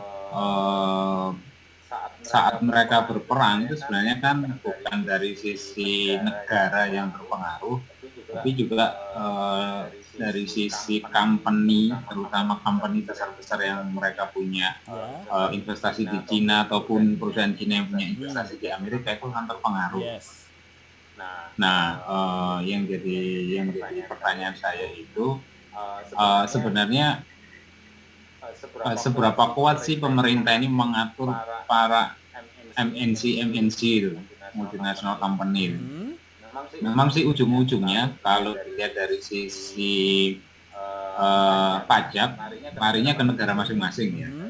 Kalau nggak salah di Amerika itu sampai 40% pajaknya. Ya artinya kalau ada goncangan ekonomi di Cina secara tidak langsung akan berpengaruh terhadap investasi perusahaan Amerika yang berpengaruh terhadap investasi perusahaan Amerika yang di Cina. Jadi artinya apakah tidak itu dipahami oleh para pemimpin? Masalahnya, Mungkin pertanyaan saya Kak. ya, Iya. oke, saya jawab. Jadi masalahnya ada deviasi, penyimpangan terhadap bisnis yang dilakukan, kepada ada ethics yang terganggu di sana. Ada ethics. Jadi gini. Aplikasi yang dimiliki oleh China, ada aplikasi apa aja tuh? Banyak kan apps ya. Ada apps China, TikTok gitu ya. Dan aplikasi dari Amerika. Jadi aplikasi dari China, transaksinya itu lebih tinggi daripada pemakaiannya lebih tinggi daripada dari Amerika. Aplikasi Amerika di China. Jadi kayak kita antar bank lah, transfer antar bank. Jadi ada yang kalah clearing, menang clearing, tahu kan? Mandiri sama BCA. Tahu, Pak. Mandiri menang clearing. Artinya transaksi Mandiri di BCA lebih tinggi daripada transaksi BCA di Mandiri. Artinya Mandiri menang clearing, BCA bayar. Gitu kan? Nah, besarnya transaksi China baik yang melalui online secara e-commerce ternyata lebih besar daripada transaksi e-commerce yang di Amerika yang di China. Menang banyak tuh China dari commerce-nya dia di Amerika. Commerce ini belum tentu duit, bisa saja volume, bisa saja data consume, ya, di mana apps itu menunjukkan kepada potensial economic return yang dimiliki oleh suatu negara. China itu aplikasinya dia itu, jadi gini, setiap aplikasi yang anda download itu punya hak untuk mengakses data Anda, mengirimkan untuk melihat daftar nama Anda punya siapa gitu ya, nomor telepon Anda. Kemarin ada salah satu mahasiswa yang mengambil pinjaman di fintech, kemudian saya ditelepon oleh fintech tersebut karena fintech tersebut dia mendapatkan alamat nomor telepon saya di kontak si mahasiswa ini. Kemudian dia tanya saya apakah kenal dengan nama ini, saya bilang nggak kenal, saya tahu itu mahasiswa saya bilang saya nggak kenal. Dia SMS, dia WhatsApp, tolong lunasi hutang mahasiswa Anda, si itu suruh lunasi hutangnya. Jadi dari fintech itu ngirim kepada semua kontak kita untuk supaya si A itu bayar utangnya dia ke fintech tersebut. Malu nggak? Malu kan? Jadi artinya ada data yang pindah ke si fintech ya, ke aplikasi tersebut. Nah, China datanya dia dari data orang Amerika yang disedot oleh apps dari China itu menang clearing daripada data yang disedot orang Amerika dari China. Dan data ini bisa saja data video, data record, data dokumen, data apa, dan itu membahayakan kepada American security. Orang Amerika menganggap ini mengganggu national security karena data kita, informasi kita pindah ke China banyak banget tuh. Yang dari pengguna TikTok ketahuan tuh sukanya apa, ininya apa, segala macam, dan itu jeopardize kepada national security di Amerika, sehingga Amerika kemudian merasa ini membahayakan kepada keamanan negerinya karena semua aplikasi itu nyedot informasi. Nah, kemudian timbullah dalam tanda kutip itu memberikan alert kepada Amerika, dan Amerika kemudian melarang penggunaan 5G Huawei di Amerika kan, dari China kan. Jadi Huawei ditolak di Amerika. Jadi nggak boleh pakai ada Huawei karena mereka diindikasikan nyedot informasi, ya, yang which is itu semua negara juga kayak begitu gitu kan. Semua sekarang di Indonesia, apalagi Indonesia itu kan kita jadi pasar untuk apps tersebut. Data kita pindah ke negara itu, sedangkan aplikasi kita di negara lain apa? Nggak ada, cuma Gojek doang aplikasi kita yang dipakai di negara lain sama Traveloka. Dan sekarang udah sepi juga kan. Artinya apa? Kita kalah clearing tiap hari. Data kita yang disedot itu, jadi data Dukcapil orang Indonesia tuh paling banyak di Amerika, karena aplikasinya dari Amerika yang banyak dipakai di Indonesia. Waze dari mana, ya kan? WhatsApp dari mana, Instagram dari mana, Facebook dari mana, itu data pindah ke sana semua, Pak. Yang pemegang datanya mereka, karena data tadi ada yang ngomong kan, data is the new oil. Jadi begitu data pindah ke sana, nah itu jadi itu masuk kepada exportingnya berupa licensing. Jadi kita bisa licensing. Jadi kita dari Facebook mereka dapat apa? Data kita. Dari Instagram dia dapat apa? Data kita. Dari WhatsApp semua kata-kata kita ada di mereka semua kan? Nah, nggak cuma produk, tapi juga data. Nggak cuma service yang dikirim ke kita, tapi mereka menyerang dengan aplikasi, mereka nyedot data kita. Dan itu yang bagi Amerika ini kedaulatan nasional. Dan mereka merasa terganggu dengan itu karena data mereka diambil oleh negara lain. Menjawab Pak Samsul? Menjawab Pak Jerry. Cool. Topiknya bahaya. Sebenarnya saya nggak mau ngerekam ini. Satu pertanyaan boleh Pak Jerry ya. Tadi ada contoh Nestle membeli perusahaan di Cina. Kalau nggak salah di slide-nya itu dua atau 3 kali dari revenue perusahaan Cina tersebut ya Pak ya. Oke. Itu belinya secara cash atau pakai saham Pak? Kalau cash, mohon maaf, apakah memang pendapatannya, income-nya Nestle itu bisa sampai 2 atau 3 kali dari slide yang mana ya? Cina tersebut? Slide yang mana ya? Kayaknya terakhir deh Pak, yang terakhir Pak. Hampir terakhir ya. Ini kah? Nestle. Nah, ya itu Nestle paid 3.3 times Fusu, which is 2010 annual revenue. Itu kan ya pertanyaan saya apakah dibayar pakai cash ataukah pakai saham? Jadi kayak mana ya, saya agak lupa ya. Nah, kalau dibayar cash itu apakah Nestle mengandalkan hanya dari net income dia, atau mungkin Nestle ngeluarin apa namanya saham baru gitu Pak? Oke. Saya lihat ada kasusnya enggak ya? Dan di bawah itu kan rata-rata 2 kali pendapatan tahunan, 4 kali tahunan. Begitu nih. Dan saya dengar pun katanya kecap Bango dibeli oleh Unilever itu juga berapa kali lipat dari pendapatan tahunannya. Makanya itu dilepas oleh kecap Bango. Ya.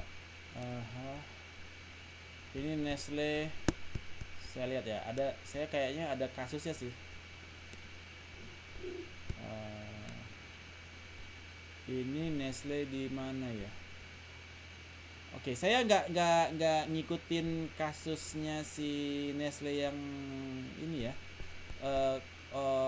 Secara detailnya saya nggak tahu apa, nggak mengikuti merger apa cross bordernya Nestle ke China untuk dia melakukan akuisisi kepada Husuchi ya. Mungkin perlu kita butuh research terlebih dulu. Tapi kalau kita lihat beberapa case yang terkait Nestle, di sini ada merger, ada akuisisi kah? Merger? No. Acquisition? No, dia nggak, kasusnya nggak ada di sini. Alliance.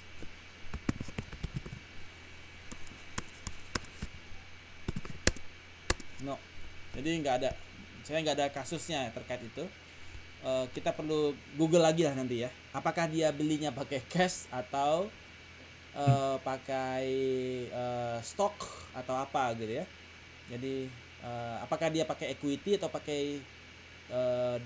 apakah dia pakai kombinasi debt dan equity, ataukah dia pakai equity aja, atau dia bagaimana dia punya structure kepada financingnya dia terhadap pembelian ini. Oke, Pak Samsul? Karena ini Pak, saya ingat pembelian Holcim oleh Semen Indonesia itu kan kalau nggak salah pakai utang ya. Nah itu sempat ada kritikan juga kenapa belinya pakai utang. Karena kalau pakai utang itu kan bagi parent company-nya cukup memberatkan, karena ada bunga yang harus dibayar rutin, di samping harus mengembalikan pokoknya. Tapi kalau mengeluarkan saham, otomatis kan tidak ada beban bunga kan. Ya. Termasuk pembelian Freeport oleh pemerintah Indonesia itu kan juga pakai utang, sempat ramai juga ya. Nah, membandingkan dengan perusahaan Nestle itu bagaimana dengan kasus yang sama itu? Oke. Jadi itu kan masuk ke dalam capital budgeting ya. Apakah kita mau berdasarkan komposisinya itu ya, mana yang berapa WACC-nya.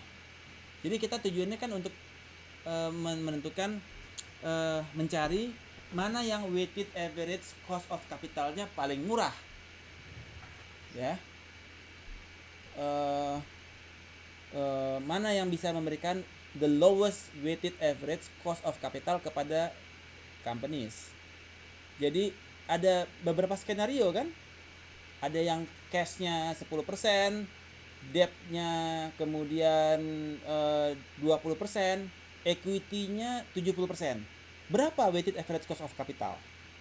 Ada lagi yang dia pakai debt-nya, tentunya yang semakin tinggi cash, weighted average cost of capital makin murah. Semakin tinggi debt daripada si equity, bisa lebih murah atau bisa lebih mahal, tergantung situasi ya. Jadi perlu dibangun skenario terhadap masing-masing skema. Namun juga harus diperhitungkan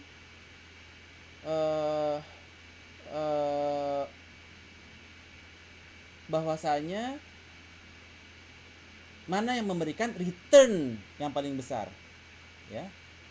Kita bicara kalau dari sisi cost of capital mungkin yang mencari paling murah, tetapi akibatnya apa? Secara return kita nggak bisa maksimal karena kita nggak bisa allocate kita punya scarcity of capital kepada kita punya operating activities. Jadi kalau kita investasikan ke sana semua, operating activities kita berkurang dong. Kita beli raw material kita turun karena kita allocate semua kita punya capital kepada pembelian tersebut. Jadi kita nggak bisa growth kita jadi turun. Tetapi kalau kita pakainya misalkan dengan financing dari debt maupun equity, itu kita tetap bisa beli raw material, kita bisa nambah. Kebutuhan market kita bisa penuhi karena kita punya working capital yang memadai untuk itu. Jadi kita harus pertimbangkan juga apa yang menjadi objektif perusahaan. Oke, gue kejar target sales sekian. Kalau kita habiskan kita punya return earning untuk itu, kita punya earning untuk itu semua, maka akibatnya nanti target objektif sales kita nggak tercapai. Ya. Tapi kalau misalkan sales tercapai, kita allocate untuk itu dari financingnya dari equity, dari debt, maka target kita tercapai, tapi kita ada kewajiban in return. Kita lihat lagi ke ujungnya kan, bottom line-nya. Bottom line dalam kurung dalam tanda kutip, apa yang disebut dengan bottom line? Bottom line itu adalah net income kita terakhir. Bagaimana performa kita terhadap net income apabila kita menggunakan skema A? Bagaimana performa kita kepada net income apabila kita menggunakan skema B dan skema C? Mana yang memberikan the best return kepada your company? Menjawab, Pak Samsul? Menjawab, Pak. Okay. Good. Any other questions? Kalau tidak ada, untuk UTS itu hari Kamis depan ya. Betul kan? Betul Bapak Ibu, hari Kamis depan UAS? Tanggal 12 ya, kalau nggak salah. Betul kah? Halo? Waduh, suara saya terputus. Sebentar. Sebentar.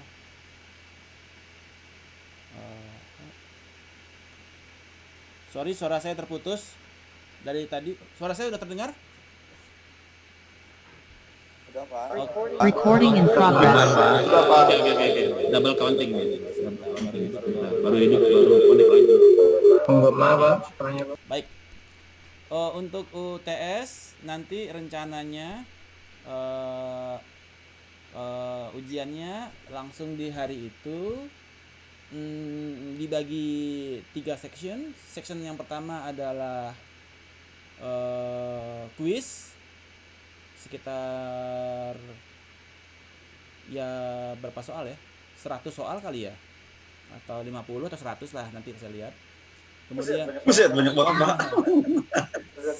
Pak, itu baca soal aja udah sejam, Pak. B-nya ada esai, dan section C-nya esai, ada 2 esai. Esai apa? Ya, ada salah satu esai lah, satu esai, satu lagi analisa ya. Jadi ujiannya 2,5 jam. Jadi tidak 3 hari, tidak saya berikan kasus ya. Kalau kasus bapak-bapak juga ujian di Senin, Selasa, Rabu kan? Jadi takutnya malah nanti nggak efektif juga untuk kasusnya, karena waktunya terbatas juga.